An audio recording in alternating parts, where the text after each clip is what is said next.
sahabat hikmah, gimana libur lebarannya? Semoga setelah berlibur hati menjadi bahagia dan keimanan kita makin bertambah. Islam sebagai agama yang sempurna mengatur semua aspek kehidupan termasuk urusan kebersihan. Nah, untuk membersihkan halaman luar rumah, biasanya kita membutuhkan sapu lidi ya sahabat. Untuk urusan sapu lidi, Abah Ahmad ini salah satu ahlinya.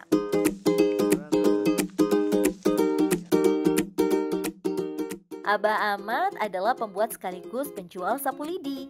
Ia tinggal di Kampung Cihuni, Desa Sukadamai, Cicantayan, Sukabumi, Jawa Barat.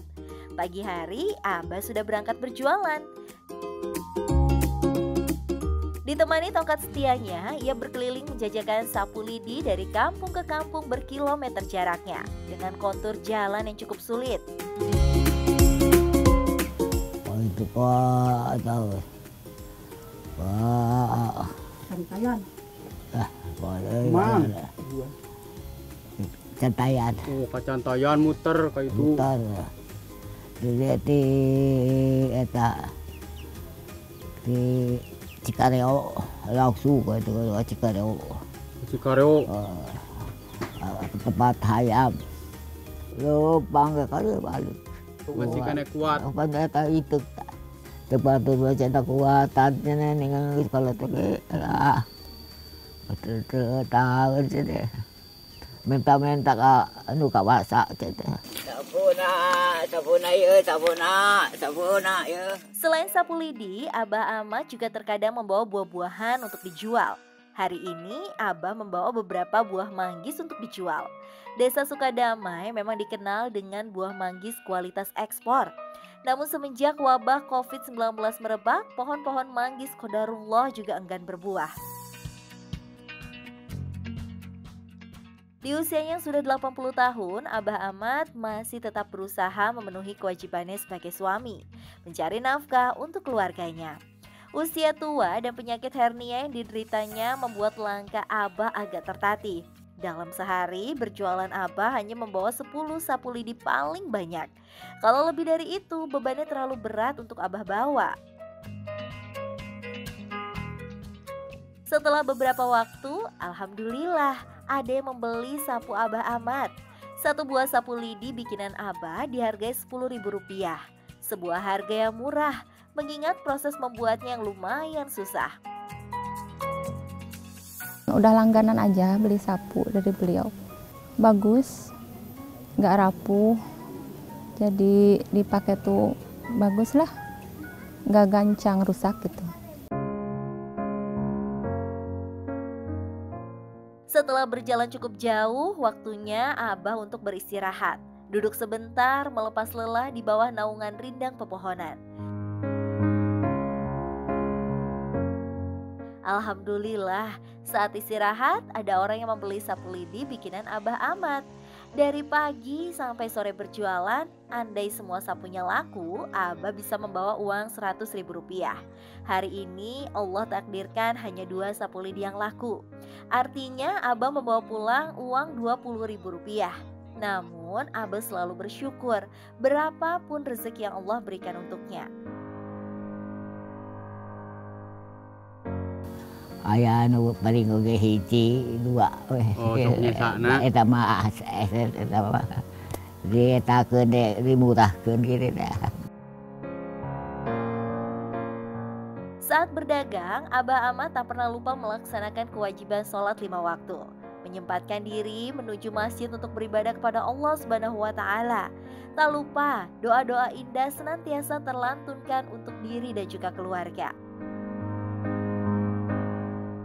Pangeran sing menta-menta aya milih rezeki alhamdulillah geuning babari geuning tara eta tara laku teu laku batur mah teu laku 10.000 teu paling ge goceng dijual lah ya betara eta indit teh. Antara sholat yang satu dengan yang lainnya ada pengampunan dosa, sebagaimana disabdakan Rasulullah SAW. Tidaklah seorang muslim berwudu, dia memperbagus wudunya lalu ia mengerjakan sholat, melainkan Allah Azza wa Jalla mengampuni baginya dosa di antara sholat tersebut dan sholat berikutnya. Hadis riwayat Bukhari.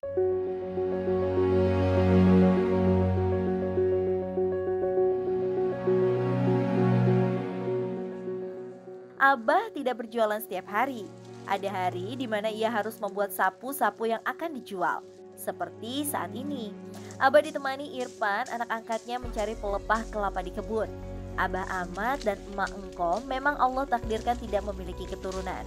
Irfan sejak usia 2 bulan dirawat oleh Abah dan Emak. Kini usia Irfan sudah 34 tahun. Ia sudah menikah dan memiliki 2 orang anak.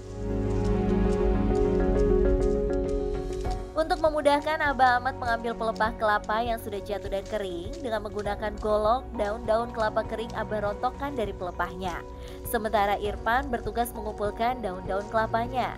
1 pelepah kelapa cukup untuk hari ini. Saatnya kembali ke rumah untuk membuat sapu. Di rumah sederhana inilah Abah Ahmad dan Emak Engkom istrinya tinggal. Hari demi hari mereka jalani berdua.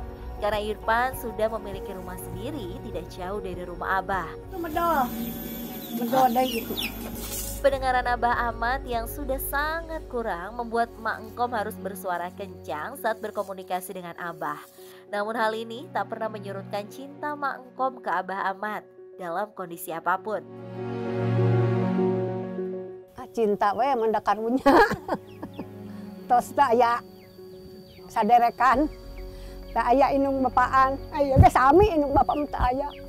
Kantun hiji saderek 2 jeung teu damang ieu bumi na ieu nya eta.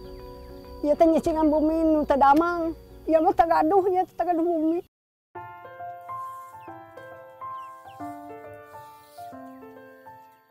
Kali ini Abah dan Emak sedang membuat sapu lidi. Sekilas terlihat mudah ya, tapi ternyata butuh konsentrasi dan keterampilan loh. Pertama, daun kelapa disisir hingga tersisa lidinya. Memotongnya harus hati-hati dan pisau yang digunakan tidak boleh terlalu tajam karena akan mudah membuat lidinya patah. Kadang Abah Ahmad memperoleh daun kelapa yang masih muda. Lidi dari daun kelapa yang muda harus dijemur dulu sampai kering. Kalau dari daun yang sudah kering, sudah tidak perlu dijemur lagi. Lidi-lidi yang sudah terkumpul kemudian diikat menjadi satu. Dan sapu lidi siap untuk dijual. Tidak ada jumlah lidi tertentu untuk setiap sapu.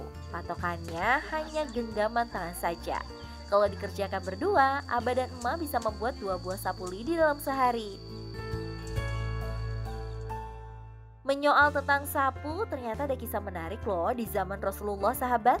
Di suatu pagi saat Rasulullah sedang menyampaikan ilmu kepada para sahabat, beliau Shallallahu Alaihi Wasallam bertanya kepada para sahabat tentang seorang perempuan yang suka menyapu, membersihkan Masjid Nabawi. Rasulullah memperhatikan sudah beberapa hari perempuan tersebut tidak terlihat.